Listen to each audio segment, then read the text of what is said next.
کریں تحریک انصاف کی سیاست کی، یہ آپ مان رہے ہیں کہ انہوں نے غلطی کی کہ سب جگہ کنٹیسٹ نہیں کیا، اور جس طریقے سے لوگ بھی کنفیوز رہے ہوں گے، اب پارٹی کے اندر کیا ڈسکشن ہو رہا ہے اس شکست کو لے کے کہ وہ کے پی تک محدود ہو گئے ہیں؟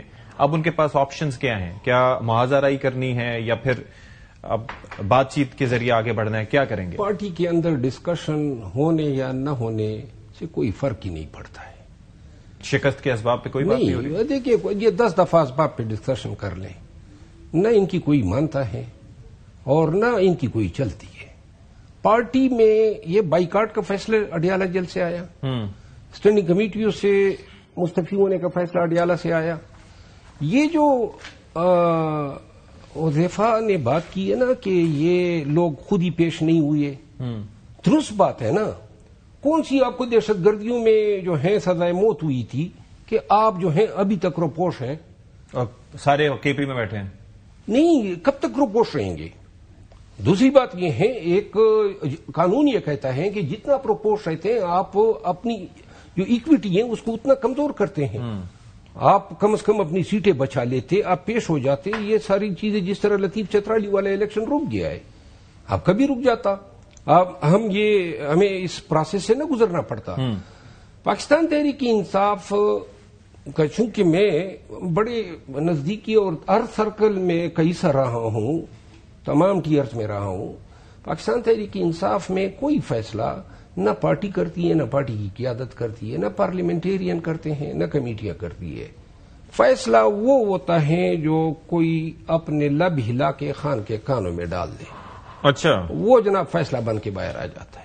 اور وہ فیصلہ جس کے توسط سے پہنچتا ہے تو پھر وہ بھی اس میں ترمیم کر سکتا ہے یا نہیں کر سکتا؟ عموماً ترمیم بھی ہوتی ہے، عموماً اپنی طرف سے بھی لوگ گڑ لیتے ہیں. ابھی ایک فیصلہ آیا ہے، پتہ نہیں خان صاحب سے ملاقات تو کسی کی ہوئی نہیں ہے، لیکن فیصلہ مطلب ہے شاید وہ آج کل عملیات کا بھی بڑا مسئلہ یہ چل رہا ہے. جنات پہ میں بڑے ٹک ٹاک پہ دیکھ رہا ہوں، جنہوں نے کوئی یہ کنوے کیا ہوگا کہ جی سلمان اکرم راجہ صاحب جو ہیں پاکستان بار کونسل کے ہمارے امیدوار ہوں گے. اچھا، یہ پی ٹی آئی میں ایک ایسی مطلب چینا جھپٹی کا ایک ماحول ہوتا ہے. مجھے یاد ہے کہ جب جوڈیشل کمیشن کے لیے ممبران مانگے جا رہے تھے تو میرے سے گور صاحب سے میں نے پوچھا کہ کن کے نام دیے؟ کہتے ہیں جی وہ سینٹ میں شبلی فراز صاحب نے اپنا نام دے دیا اور نیشنل اسمبلی میں عمر ایوب خان نے اپنا نام دے دیا. یعنی اپوزیشن لیڈر ہونا کافی نہیں ہے، باقی سے کہیں پر ریپرزینٹیشن موقع ملے.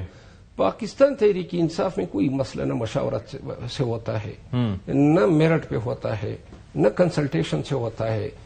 یہ اب دیکھیں نا، بائیکاٹ کریں، کوئی ایک شخص آ کے اس بائیکاٹ کے حوالے سے کوئی فوائد بتا دے کہ کیا فائدہ حاصل، کیا فائدہ حاصل. ٹھیک ہے. مجھے یہ بتائیں کہ اب آپ کو کیا لگتا ہے یہ جو کے پی میں تبدیلی ہوئی، وزیر اعلیٰ آئے اور جس طرح کے بیانات، اب یہ معاملات یہاں کے کہاں جاتے ہوئے دکھائی دے رہے ہیں؟ دہشت گردی اپنی جگہ ہے، نان کسٹم پیڈ گاڑیوں کے اپنے مسائل ہیں، یہ جو کاشت وہاں پر ہو رہی ہے نارکوٹکس کی وہ ایک بڑا چیلنج ہے، اور دہشت گردی میں افغانیوں کے ملوث ہونے اور وہاں پر ان کو فیسیلیٹیشن ملنے کی. تو آپ کو لگتا ہے کہ یہ وزیر اعلیٰ کے لیے بڑا چیلنجنگ ہوگا اگر وہ اسی طرح سے اسٹیٹ کے ساتھ، ریاست کے ساتھ یا وفاق کے ساتھ ان کی الائنمنٹ صحیح نہ ہوئی تو؟ جی بہت شکریہ ستی صاحب. میں 2-3 چیزیں آپ پہ گوش گزار کروں گا. پہلی بات تو یہ ہے کہ اس وقت بانی تحریک انصاف کی اسٹریٹجی کی وجہ سے تحریک انصاف کے لیے یہ صورتحال آ گئی ہے کہ آگے کنویں اور پیچھے کھائی ہے. آپ کو یاد ہوگا کہ میں نے شاید آپ کے پروگرام میں یا آپ کے چینل کے کسی اور بدامی صاحب کے پروگرام میں میں بھی ان لوگوں میں تھا جنہوں نے کرٹیسائز کیا سہیل افریدی کو، لیکن اس کے بعد جو وزیر اعلیٰ بن گئے تو میں نے ایڈمٹ کیا کہ اگر ہمارے پاس بندے نہیں تھے تو ہمیں بات کرنی نہیں چاہیے تھی. ٹھیک ہے. لیکن اس کے ساتھ میں نے یہ بھی کہا کہ اب سہیل افریدی کے پاس ایک بہترین موقع ہے کہ وہ اپنے ناقدین کی رائے اپنے بارے میں تبدیل کرے.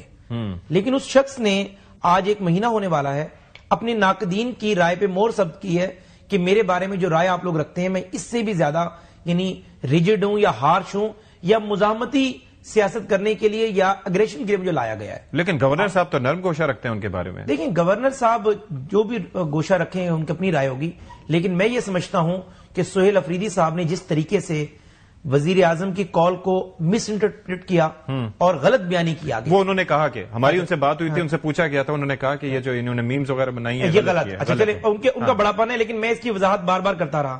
اس کے بعد کور کمانڈر صاحب ملنے گئے، انہیں ایک بڑا پن ہے، لیکن کور کمانڈر پہلی دفعہ کسی وزیر اعلیٰ سے ملنے نہیں گئے. لاہور کے اندر شہباز صاحب وزیر اعلیٰ تھے، 8 سے 18 تک 7 کلب روڈ 90 شہرہ قائد اعظم کئی دفعہ کور کمانڈرز آئے. سوری آپ کی ایپیکس کمیٹی کی میٹنگز میں آئے, مریم نواز صاحبہ سے ملنے آتے رہے. تو مقصد کہنے کا یہ, میں سے مکمل کر رہا ہوں, مقصد کہنے کا یہ ہے کہ سہیل افریدی صاحب جس منصب پر فائز ہوئے وہ ایک برج کا رول پلے کر سکتے تھے اپنی حکومت اور طاقتور حلقوں کے درمیان, فیڈریشن کے درمیان, لیکن انہوں نے الٹا برج کے بجائے جو برج موجود تھا اس کو بھی توڑنا شروع کر دیا. Is it too early to say? کیونکہ بات یہ ہے کہ گورنر کے پی سے ہماری بات ہوئی تو وہ تھوڑا سا جو گنڈا پور کے بارے میں جو گوشہ نہیں تھا وہ ان کے بارے میں ہے کہ نہیں یہ نسبتاً جو ہے وہ بہتر, ان کی بات سے مجھے امپریشن لگا. آپ کی اس بارے میں سوچ کیا ہے؟ اور یہ جو ملاقات ہوئی, کور کمانڈر صاحب سے ملاقات ہوئی, لیکن اس کے ساتھ ساتھ جو ایپیکس کمیٹی کے اجلاس ہوتے ہیں, پھر باقی جو اس کے نیچے پورا ایک سیٹ اپ ہوتا ہے دہشت گردی کو کرٹیل کرنے کے لیے, وہ نہیں ہو رہے. حذیفہ صاحب کو میں یہ عرض کروں گا نا کہ سہیل افریدی اور علی امین خان میں فرق ہے. علی امین خان جو تھا وہ اپنے تئیں فیصلے لیتا تھا اور باری قیمت بھی ان کی چکاتا تھا. جب یہ ایپیکس کمیٹی میں گیا تھا, جو فوٹو سیشن ہوا تھا, حتیٰ کہ خان نے جیل میں ان سے بس پرس کی تھی.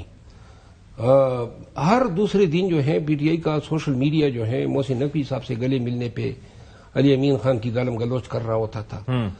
یہاں یہ لیسنز دیکھ کے سہیل افریدی صاحب سے یہ توقع کرنا کہ وہ جناب علی ایپیکس کمیٹی میں جاتا, پارٹی کے اندر سانس لینے کی بھی اجازت ہوتی ہے. وہ تو کہہ رہا ہے کہ میں کہتے ہیں کہ میں تو دیکھتا ہی نہیں ہوں سوشل میڈیا.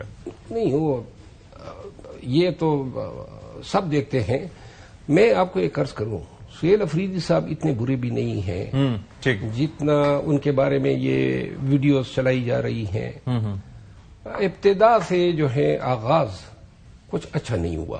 ٹھیک ہے, ٹھیک. ابھی وہ نامزد ہی ہوئے تھے کہ ان پہ الزامات کی بوچھاڑ ہوئی, اور اس کے بعد جو ہوا وہ سب اب 7-8 دفعہ جانے کے باوجود ان کی ملاقات نہیں ہوئی ہے. کچھ ان سے بیانات میں ایسی شدت آئی کہ جس کی وجہ سے جوابی رد عمل آیا. اوورآل میں یہ کہتا ہوں کہ صوبے کی چیف ایگزیکٹو کے ساتھ مراسم رکھنا یا ورکنگ ریلیشن شپ رکھنا مرکز کی بھی ضرورت ہے اور صوبے کی بھی ضرورت. بالکل ایسے, اور اس کو سیاسی تعصب کی بنت نہیں چڑھنا چاہیے. نہیں چڑھنا چاہیے. سفر کرے گی, ریاست سفر کرے گی اور عوام سفر کریں گے. عوام سفر. ٹھیک ہے, ٹھیک ہے, ٹھیک ہے. بہت شکریہ آپ کا شیر افضل خان مروت صاحب. حذیفہ رحمان صاحب آپ کا بھی بہت شکریہ. بریک کے بعد